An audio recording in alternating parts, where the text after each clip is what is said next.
আর সন্তুষ্ট হয়ে শেষ নয়, আমি তাদের নিয়ামতকে বৃদ্ধি করি। সুবহানাল্লাহ বলবেন না? এই জন্য আমি যে কবিতাটা শুনেছিলাম 21 সালে, মনে আছে? শুকর গুজার বান্দা রে দুনিয়ায়, যাহার ফলে নিয়ামত বেড়ে যায়। আল্লাহু আকবার। সবাই আমার সাথে আওয়াজ করে, শুকর গুজার বান্দা রে দুনিয়ায়, যাহার ফলে নিয়ামত বেড়ে যায়। প্রভুর শুকর আদায় যদি না করো, প্রভুর শুকর আদায় যদি না করো, কঠিনতর আযাব হবে কবর। কথা বলেন ঠিক কিনা?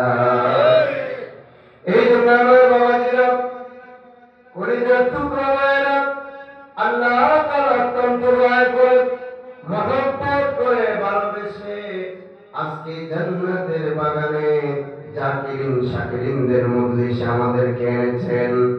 এই জন্য সেই প্রভুর দরবারে প্রাণ ভরে, মন ভরে, আকাশ বাতাস উজাড় করে আবারও আওয়াজ করে বলি আলহামদুলিল্লাহ। কেন শুকরিয়া আদায় করবেন না?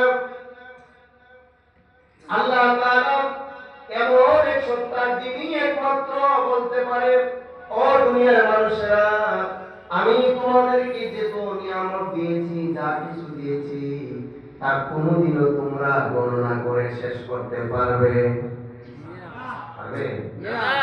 আমরা যদি কেউ কিছু দিই, পরিবারে অল্প কিছু দিই, আমার দ্বারা আর সম্ভব না। কিন্তু আমার মালিক কত মহান, কত দয়ালু। আল্লাহ তাআলা বলেন, ওয়া ইন তাউতু নি'মাতাল্লাহ, আল্লাহু আকবার। আল্লাহ তাআলা বলেন, ওয়া ইন তাউতু নি'মাতাল্লাহ লা তুহসুহা ইন্নাল্লাহা লাগফুরুর রাহিম।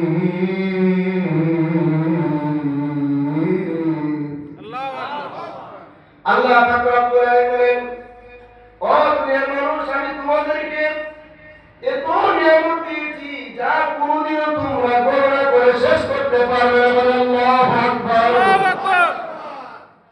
বলেন, দুনিয়ায় এমন কেউ আছে